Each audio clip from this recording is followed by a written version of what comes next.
I'm Tammy Vindange, your host for Executive with a Cause. Today on the show, I welcome Olivia Thornton, the CEO of Cricket ACT.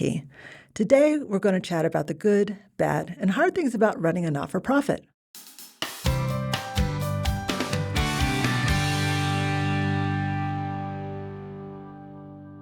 Olivia, welcome to the show. Thank you for having me on. We've been trying to do this for a while. We have. We've finally got there. Well, you're in season right now. It's still are. summer, so I'm lucky to have you now at all, I think. I reached out to you last year, though, because I was really looking to speak to someone in sport for a lot of the not-for-profits I speak to or have spoken to so far, largely been charities or associations. And people forget that sporting bodies are not-for-profits as well. And it's funny because when I did the research, I also realized at the time you were like the only female CEO in the major sports here in the ACT or Australia Capital Territory. So that was interesting too. So thank you for accepting my invitation. Oh, pleasure to be here. And you're right. I think in my own organisation, I'm the first CEO now, 100-year history. We turned 100 this year. So, which sometimes I've grappled with because I shouldn't have been. But I've got this wonderful platform to help other females, sort of follow in my footsteps. And I'm also pleased to say that I'm no longer the only CEO of our involved in sport here in Canberra. There's been a female CEO recently appointed in basketball and also in netball. So again, it's whilst I was the first, we certainly won't be the last. Yeah. Well, I'd love to talk about the demographics of the sport. We do have an international audience here, and not everyone's going to be familiar with cricket. I mean, certainly with my accent, you'll know that I probably don't know that much. I know a lot more about baseball than I do cricket. So could you please tell us more about Cricket ACT? Yeah, look, we'd need about 3 months to actually understand the intricacies of our game because it is quite a complex one. I can absolutely appreciate where you're coming from, but it is a sport that has certainly been at the forefront of sports here in Australia.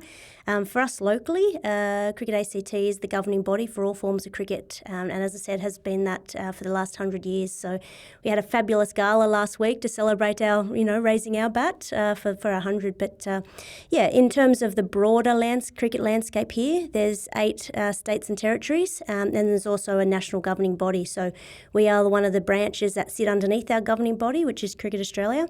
And we work with our state and territory colleagues across the country to ensure our game is healthy, vibrant, sustainable for next generations. And I think it's a fabulous game. I've played it all my life. It is in my blood, it's in my DNA, which is the case with many Australians. It's got a presence in lots of Southeast Asian communities, but it's also growing in places like America and places like Europe. And we have a World Cup on at the moment, and the Irish women's team actually knocked off the Australian team for the first time, I think, ever. And that's actually a good sign because it means that those sorts of countries are coming to the party as well. So it could well possibly be an Olympic sport in the next little period. So that is going to change the game for us as a sport and not just nationally or locally, but globally. So it's a really exciting time to be involved in our game. Yeah. So for Cricket ACT, this is a sport that does go up to a professional league. Mm-hmm. What part of it do you cover? So all of it.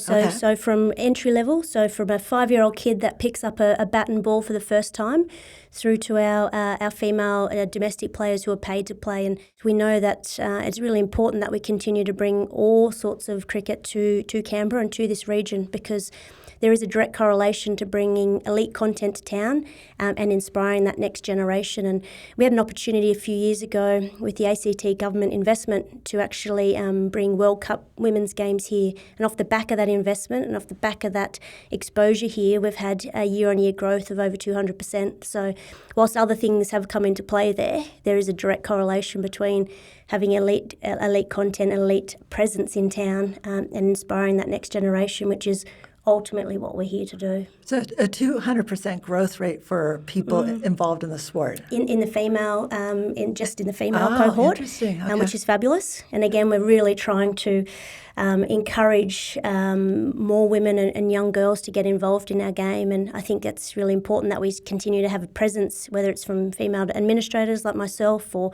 female coaches or just gender neutralising what we are doing to ensure our game is a game for all, regardless of your gender. or your culture or wherever you come from. So it's a really important strategic priority for us and for Australian cricket, and anything we can do to ladder up to that, I think, is really important. So, what's the gender balance right now? Yeah, I would say it's about 15%, 20% female, which is great, and that has grown significantly over the last little period. There's been investment from an Australian cricket perspective into ensuring the game is accessible for all, and there's been a big focus around on bringing and making a game more attractive to young girls and boys, but predominantly young girls, which is fabulous. So we've got things like female only sort of sessions programs to encourage girls to feel comfortable, find their feet within our sport, and then potentially, integrate into a mixed gender team. So we've still got a little bit of work to do around our facilities. There are two things that keep kids in the game, in or out of the game, I should say. One is the quality of the coaching experience, and two is the quality of the facilities. So ensuring our facilities are female-friendly has also been a key focus as well. So, everything's sort of interrelated and interconnected. But again, we can't just keep our eyes on bringing new people and new girls into the game without actually addressing some of the things that sit in and around that. I know that's been a hot topic in not just cricket, but other male-dominated sports like rugby, that having female changing rooms and toilets, so many facilities lack that, which is obviously, not feasible if you want to attract that kind of population. What kind of investment do you guys have to make to help that? Is that something that you work with government with, or is that something you're involved in? Yeah, so it's normally a tri-party agreement between ourselves as the local body responsible for cricket in this region, Cricket Australia, through their Australian Cricket Infrastructure Fund. So they provide funds to do just that, and equally with our local government, so the ACT government. Sometimes there could be a fourth level of investment from a club. If there's a specific interest that a club or a need that the club would like to maybe accelerate, then they come to the table sometimes. So the responsibility doesn't sit with one particular person, and I actually value that because we've all got skin in the game, as we would say here, and that it's not solely one person's responsibility. So again, we know how important it is to get people active and moving, and the importance of sport and on our well-being and keeping people out of hospital, and that proactive approach in terms of that, keeping kids and people actually fit and healthy. That investment is a long-term investment. So if we can keep them in the game, it's going to pay dividends down the track. Yeah. And how did you get into sport, Olivia? Look, I grew up on a farm, so again it was in a community that was just sport mad. So, and it didn't matter what you played, and a gender didn't really come into play either. So we played all sorts of things, from netball, football, soccer, everything. And the boys played netball, the girls played cricket, and it was just you played sports with your friends. So, I think. I was actually personally a better netballer at the time, but at 5'1" or 5'2", that wasn't going to be a career path for me. So and female cricket back at that time was just starting to be recognised a little bit more broadly. There's been so many wonderful women that have been doing fabulous things for years and years and years and decades, but it hadn't really been unsurfaced or uncovered, and I was sort of just in that era where it was just starting to move, and so I thought I'd throw my hat in the cricket ring, so to speak, and here we are. And it's taken me on a wonderful journey. I've played overseas.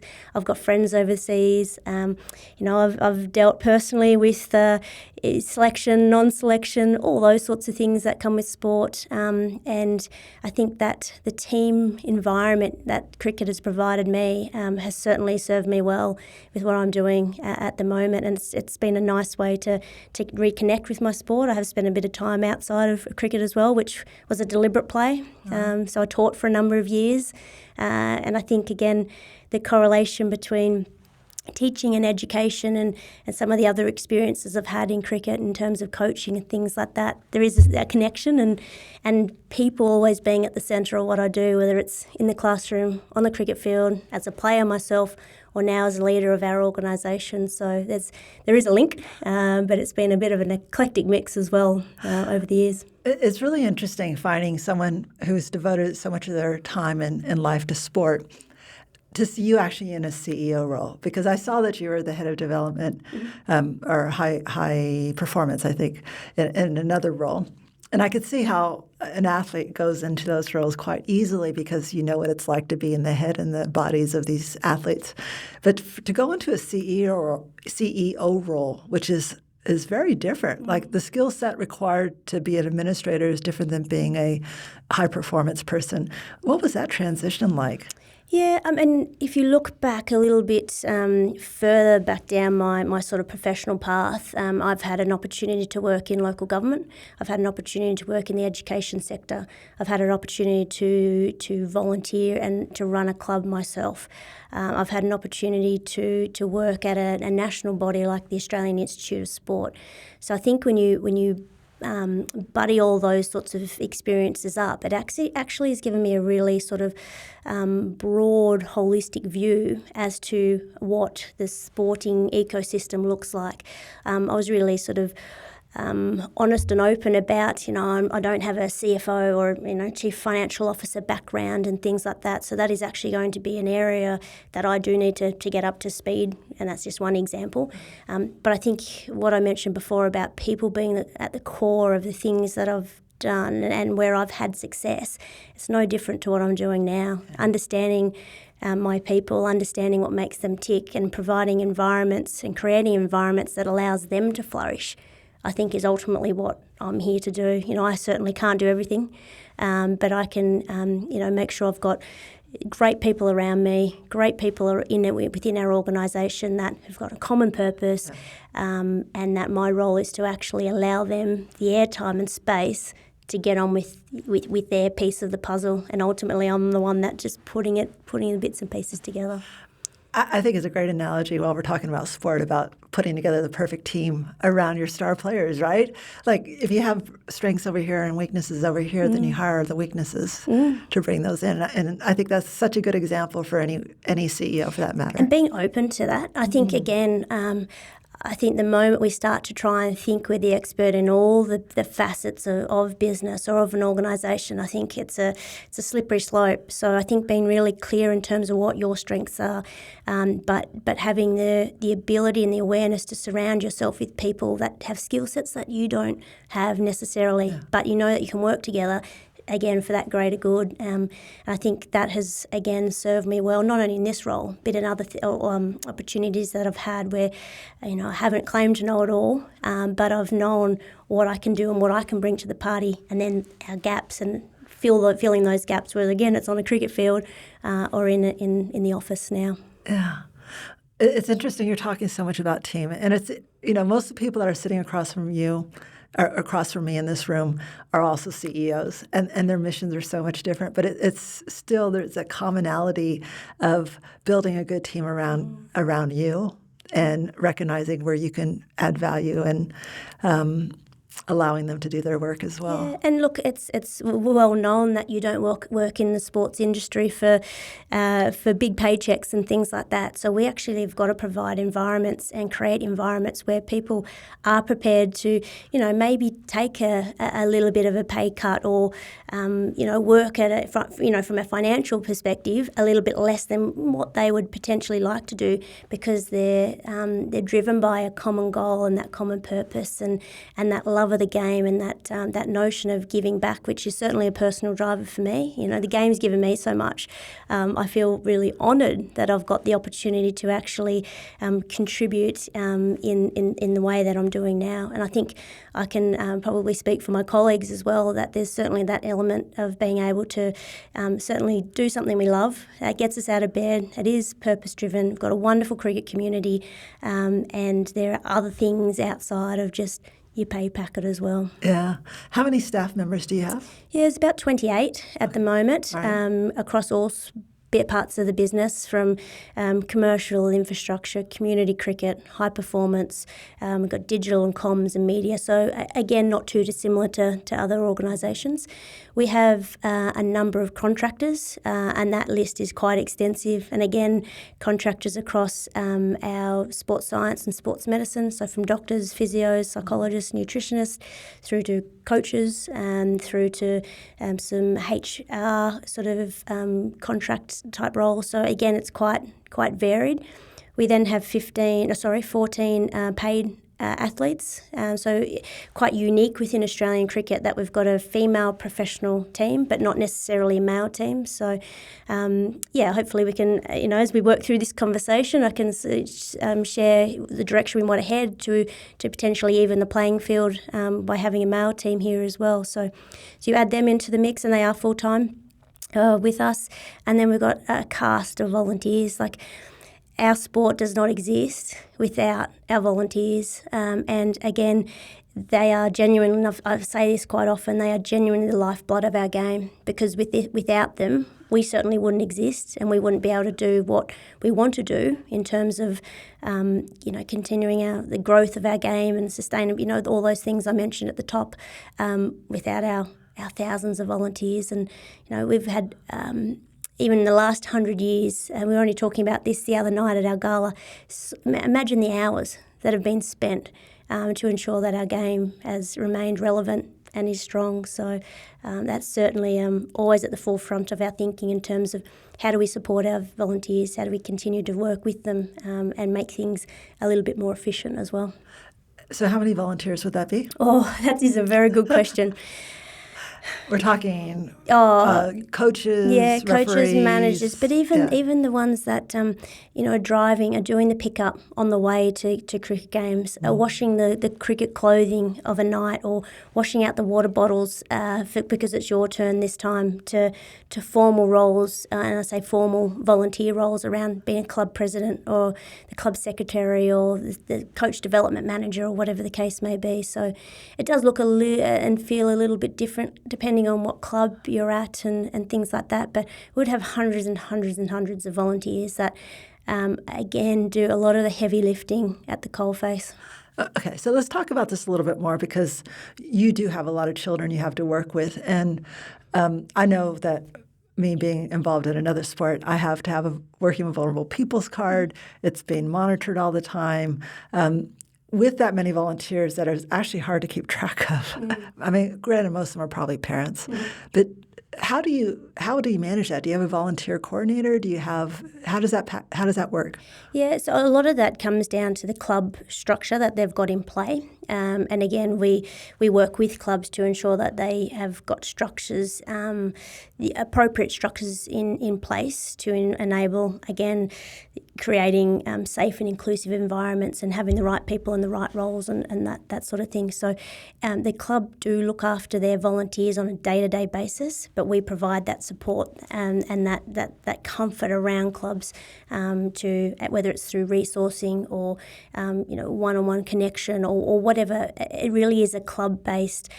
We work with the individual needs of our clubs. So what we're doing in Club A might look completely different to what we're doing in Club D, just based on the needs. Again, so how we deal with our people. We're not all clones. Yeah. So where are the gaps? What are we doing well? What needs some attention potentially? And then we sort of work back from that point. So it really is an individualised approach as well, outside of some of the overarching frameworks and policies and things that are in play. And how many clubs are in the ACT? Yeah, so we've got 8 premier cricket clubs, inclusive of male and female teams, so that they're our senior clubs. And then we've got about 15 junior clubs that have a number of teams underneath that. And so they're the sort of formal entities. And then we've got, social cricket that, again, people in the middle of winter, which can come down to about -7 or -8, it makes me shiver even saying this, can turn up to a game, like an unstructured sort of game on the weekends and play because they love it. We've got indoor cricket, which is a different form of cricket. So we've got lots of different types, but our sort of traditional cricket that are the Premier Cricket clubs and our junior cricket clubs. There's also a school element as well. So some of our schools play in our cricket competitions. So it's quite a nice mix. It's a lot of moving pieces. I was just thinking, so my analogy, I've moved to Australia 17 years ago. My analogy to cricket was it's kind of like baseball, but really it's a babysitter for kids during the summer because it's a sport that could take the entire day and the kids are out there and the parents, if they have to work, it's like a perfect babysitter. And that's why the kids fall in love with it, is because that's what they do all summer. Yeah, it's actually, and I've said this a few times, it's actually the one sport, well, there's probably a few sports that are in this boat, but it is one of the sports that you can actually sit and check in on your mates because you've got time to do that. Whereas you think of some of the other sports that are, you get there, you warm up, you play, you're out. Yeah. Whereas ours, you could be out, first ball, and then you were sitting there with your mates, my take on that, it's a wonderful opportunity to check in on your mates, and particularly in our male playing cohorts as well, where we know the prevalence of mental health and mental ill health is rising. So what a wonderful opportunity to connect with your friends around a game. We also do have different formats, so it's not all in the full day as well. And we've had to change as a sport because society is changing, because there are some pockets that don't want to sit there all day. So what are we doing as a sport to ensure our game is a sport for all, and we're trying different formats and different styles, social cricket, 1 hour cricket, pink ball, white ball, red ball, so again, we've had to, as a sport, evolve because society has shifted, so we need to shift with it. Yeah. Well, I know cricket fans are not just the average fan, they're massive fans. And I had two people take me aside when I said we're going to do this interview and tried to give me the 101 version of the different types of cricket that are available now, and my head is still spinning from that conversation. So, but it is interesting that such an older sport that has evolved, because you don't see that like in American baseball. It hasn't changed from the 9-inning, 4-hour show that's like every night or every other night during the summertime. It hasn't evolved at all. Well, you as a sport has, and it's interesting. Does that also mean that your resources are a bit stretched because you have so many different formats? Yes, on one hand, and that is one of our challenges as well, to ensure that that all our formats are supported as best they can. But again, I also look, and I'm an optimist, so I see it through a different way, in that we've potentially got 3 offerings on the table. So if you don't like the 5-day all-day format in Test cricket, or 4 days for women at this stage, that's okay, because over here we've got entertainment and fireworks, and it's in and out. It's in our 2020 version. So again, 20 overs per side, takes about 3 hours. It's high octane, music galore, colour, pink, greens, all sorts of colours.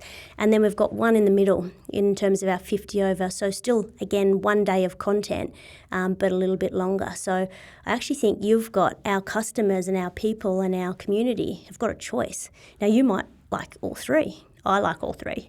I'm often asked, what's your favourite? And I can't. It's like picking your favourite child, or your favourite fur baby. You can't. But some say, look, I don't actually like Test cricket, but I really like this here. Or I'm okay with that, but I really like that. And I actually think that's a good thing. So, I think we've got more sort of cards on the table and more opportunities for people to connect with our game based on their needs and their sort of desires. But to me, it also sounds like you have 3 different things to market. You have 3 Absolutely. different events to staff. So 3 different venues you might need on the same week. It's not a small task to try to provide a product for every customer, I guess. No, I mean, that's, again, another valid point. We try to schedule all the content within Australian cricket. There's a guy at Cricket Australia who does that, and I always say to him, you've got the hardest job in our game. We do try and deliberately not clash things, so and offset things, so people, each format and each competition can have their own airtime. But as more and more content's coming in, which is good for all the reasons I mentioned before about the impact that has on participation, it is getting crowded, more crowded, more crowded.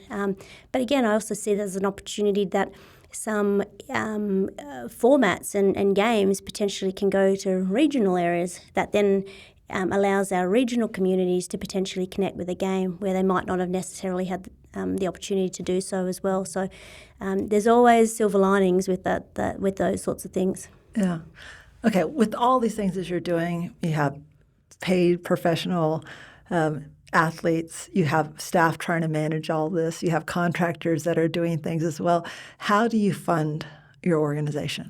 Yeah, so that's a good question. We are probably 50% reliant on funding from our national governing body, so Cricket Australia, and we have worked really hard over the last, whether it's 5 to 8 year period, to actually bring that percentage down and to be and to diversify our revenue streams. Because I think if you have all your revenue tied up in one particular pipe or pipeline, it's not necessarily, well, it's a pretty risky business. So we've been really active in terms of diversifying that. So 50% comes from our national governing body. We get government grants from our local government here or at the ACT government. We also have some commercial support, which are primarily local Canberra companies that want to invest in sport. Love the direction that we're heading, and particularly the last few corporate partners that have come on board to support our female programs and the female game first and foremost, which has been fabulous. And so I think I'm really proud of that, and really proud of the fact that we have actually been able to connect with more corporate partners as well and bring them into the family. Since I've been in this role, and I don't have the data for those prior to me, but we've had 100% continuity with our partners as well, which is a good sign because, again, they want to partner with us and we want to partner with them. And I'm deliberately using the word partner as opposed to sponsor because for me it's really important that it's a two-way relationship. It's not what can we get, it's actually how can we work together for shared outcomes as well. So again, we're connecting in with a local construction firm, Kane Constructions, who has I think the only female general manager here in Canberra. So wonderful organisation, wonderful person, and we see that there's a strong what we're trying to do in terms of enhancing our game and trying to attract our game. Attract young women to our game is that what they're trying to do in construction. So what a partnership to be able to leverage each other's networks and leverage each other's intel and research and all that sort of stuff to ensure that both our industries are setting ourselves up to be able to do just that. And that's one example. So again, I think that conversation around partners or in some places sponsors is so valuable. I had a similar conversation with Simone Clark, the CEO of UN Women, recently, and she was talking about when how it was to be on the other side working at Telstra, trying to provide these pockets of gold to various charities, and people would come up to them and say, well, you need to give us the money because of this. And it's like, well, where's the alignment? Where's the alignment in your goals and our goals? How do we make this work? So I think that's such a great, I guess, follow-up to her conversation about that. So thank you for sharing. For your IT, because you're so linked to your national body, do you use like a national system for keeping track of all the members? I guess they're called members, probably? We do. So IT for us is centralised through Cricket Australia, and that's consistent across all the eight states and territories. Again, that's I think a really good thing in terms of that shared service type model. There's so many efficiencies there. We wouldn't have the cyber, just for an example, the cyber security support we have locally if we weren't part of the bigger picture piece. So, and there's multiple examples linked to that sort of shared service. Our player data, we go through a platform called Play HQ, and that's actually a new platform, and we've just transitioned from an old one that's been in play for a number of years. So the change management around that's been interesting, but again, that new platform has been designed with our volunteers at the heart of that to try and make things a little bit more efficient and effective and instantaneous and less clunky. And I think that, whilst we've had a few little bumps initially, which is inevitable with these sorts of anytime you migrate data and those sorts of things from one platform to another, you'd be silly to think that it's be smooth sailing. But I think in the long term, it'll be a really efficient platform and it'll take our game to the next level in terms of being able to digitalise things that we've never been able to do, instant replays, all those sorts of things that certainly I'm no expert in this space. It's one of those ones that I mentioned before, and being clear about where your expertise are and where they aren't. This is not for me, but we've got a really good support from Cricket Australia around our IT services. And so what other back office support are you getting from Cricket Australia versus those things that you're employing locally? Yeah, we bounce a lot from a variety of different angles. So again, from a HR perspective, we do have a HR personnel, but we link in terms of some of the policies and procedures. From a legal perspective, we don't have a legal counsel here, so or a head of legal or integrity. So we again loop in with Cricket Australia around that. I mentioned the word integrity just then, another example of that. So again, some of those bigger ticket items, we certainly have been proactive and have got a really good relationship with Cricket Australia in those particular fields. What about finance? Finance is in-house for us. Okay.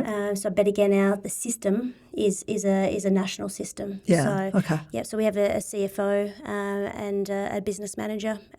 So we've got a really good little team there that certainly support me and have brought me up to speed. But again, any time that we do need support, or if there are different ways that we might think we can do things a little bit more efficiently, we do have an open dialogue with Cricket Australia in relation to whether it is finance, coach development, HR, legal.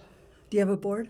Yeah, we do. Yep. So we've got a board. So we have a chair of that board who's, I think, been in the role just on a year now. Wonderful guy who has 4 boys, but is equally sees things through a gender-neutral lens.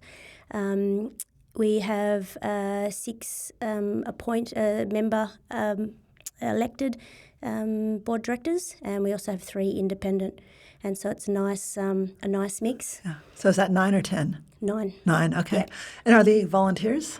Yes, they're volunteers. Yep. And again, we've tried, and particularly through one of our directors, who's got a strong background in governance and good governance, we've got a really nice skill mix around the table.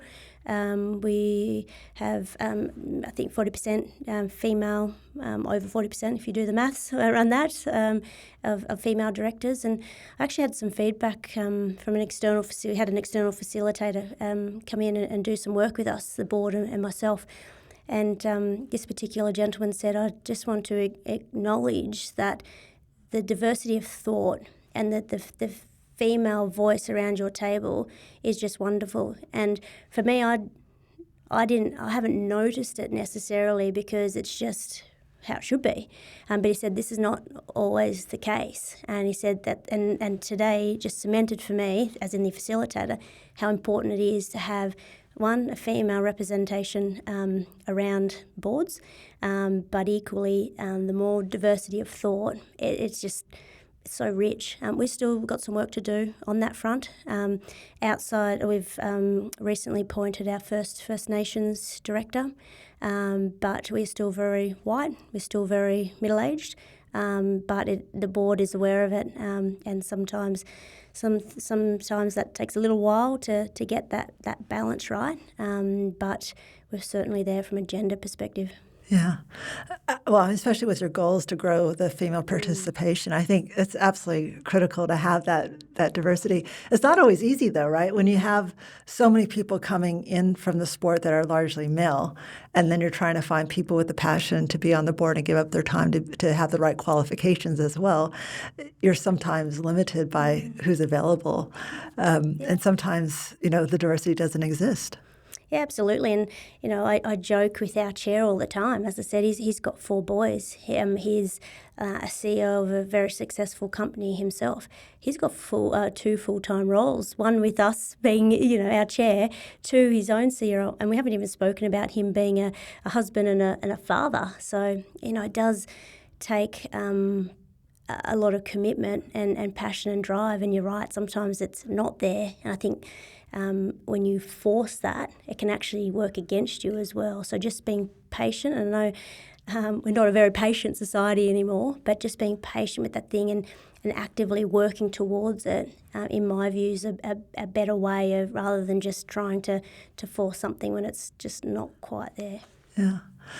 Yeah, volunteer boards are challenging, and I've been on the boards many times, including now, and I've also been the CEO. And it's just a challenging situation when they have so many other priorities in their lives. But yeah, they're clearly passionate to do it, though. Yeah, absolutely, and I feel really, really blessed that this is my first CEO role. So to have a board that consists of the people that are around the table at the moment, I actually feel really well supported. I need to be held to account, and absolutely am. But I also know that they have my back, and that they're on this journey for the right reasons as well. And I think when you've got people in whether it's CEO role, board role, you're part of your executive team, or even the last person in our organisation, if we're all heading and pulling in that same direction, I think that bodes well, and that's certainly the case at this moment in time. Well, and we talk about this moment in time not just being your centennial, but we had mentioned this before we started the podcast, and I asked if we can speak to this. You inherited a very unique challenge that is, for many CEOs, would be quite stressful to have to deal with still.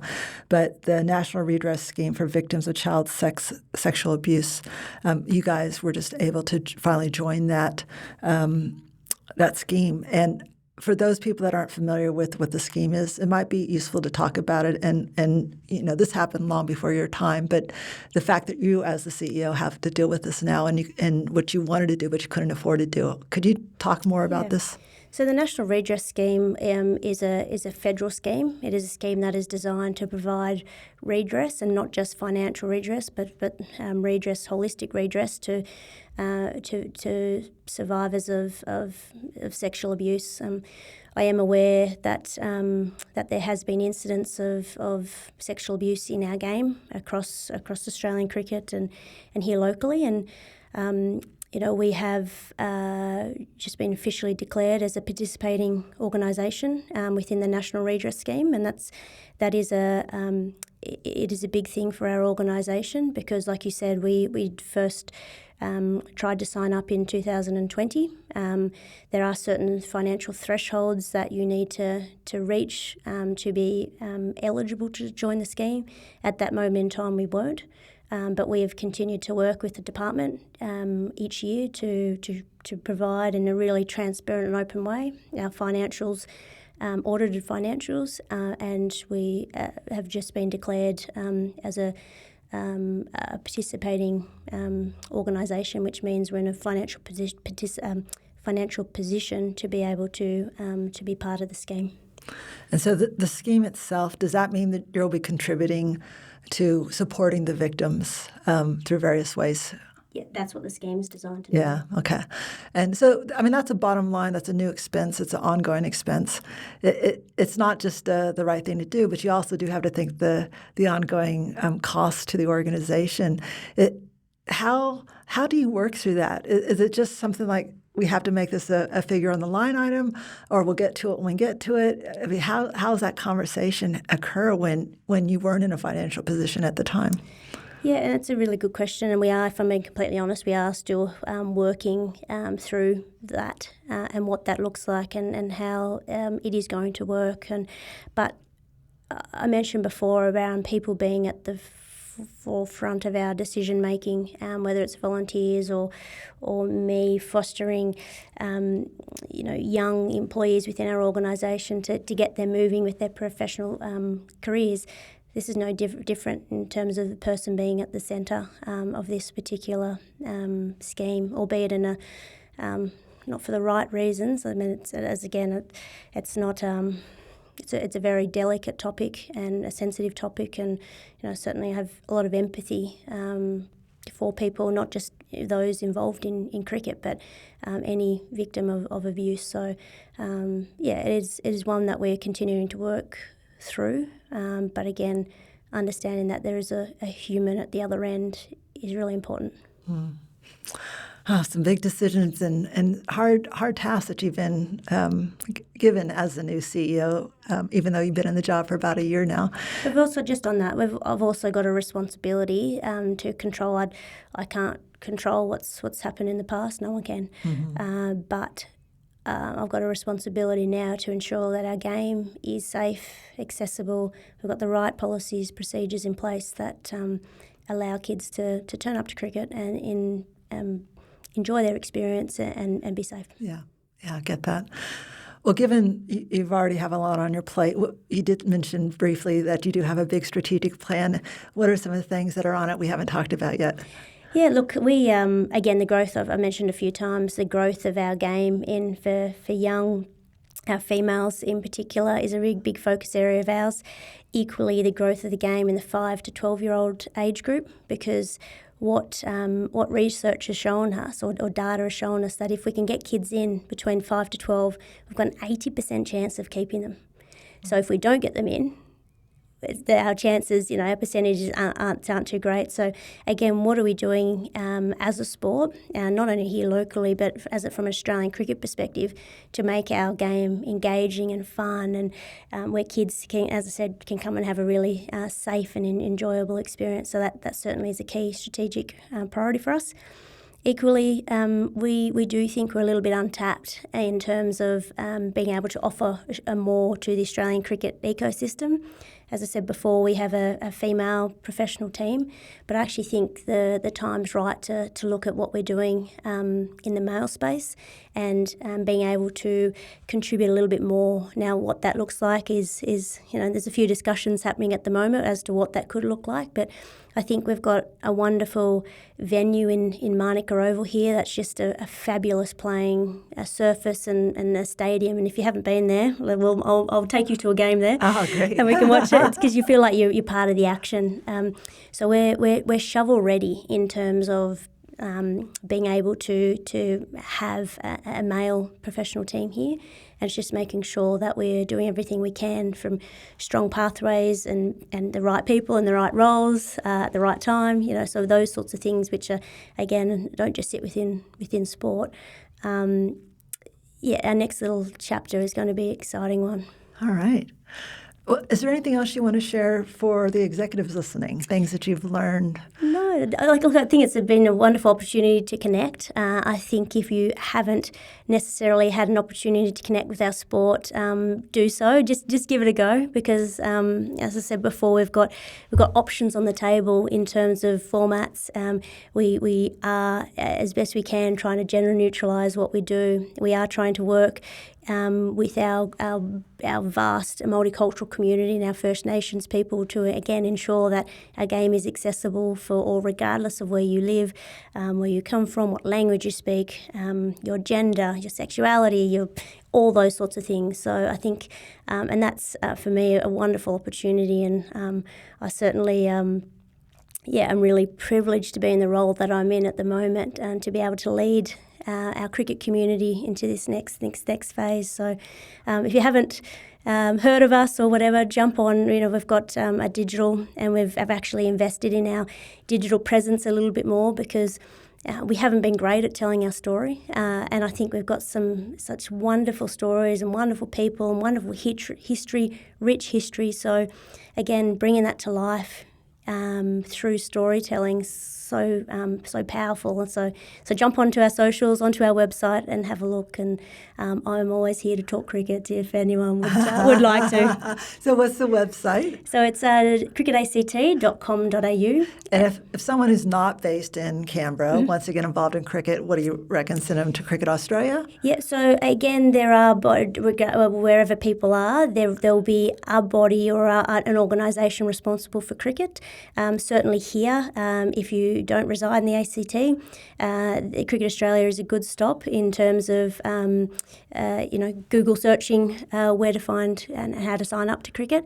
But again, in the digital world we live in, you're not too many clicks away from finding a cricket club. So, and as I said before, it's a wonderful sport to make new friends, to connect with your friends, and like genuinely connect with your friends, because often. You are sitting there for a few hours, and it just provides you with a wonderful opportunity to have a yarn to your friend. Yeah.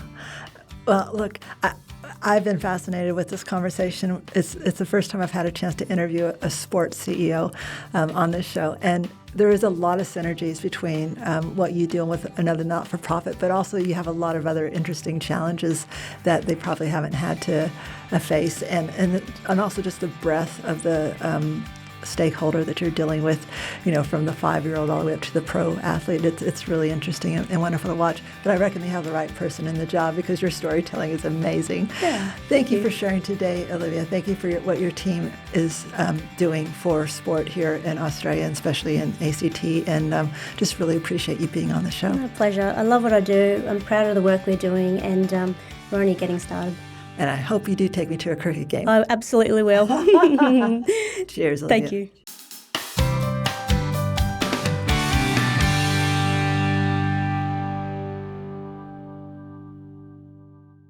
Hi, this is Tammy again. When I'm not doing podcast, I'm helping not-for-profits with IT decisions. The question for this week's IT in Plain English segment is, why are ransomware attacks increasing? Ransomware is a malicious software that has been added to your system to block your access. The baddies will usually demand money to either restore your access or to return the data that has already been compromised.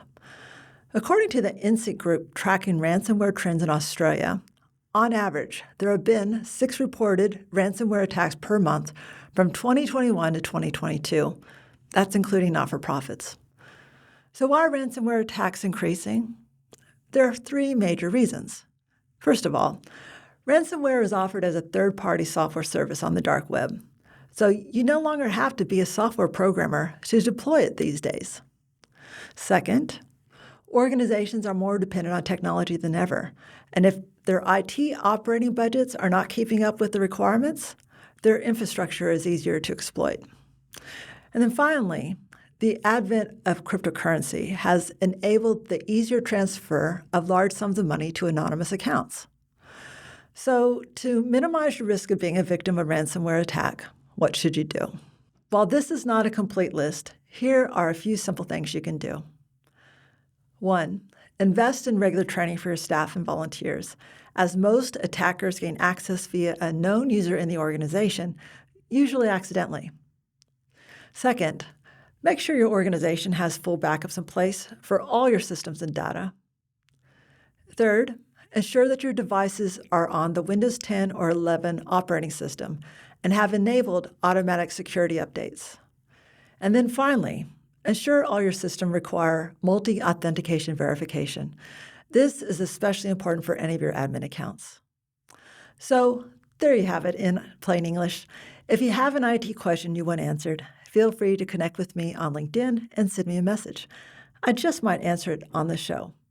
And if you liked what you've heard, please subscribe and leave me a review.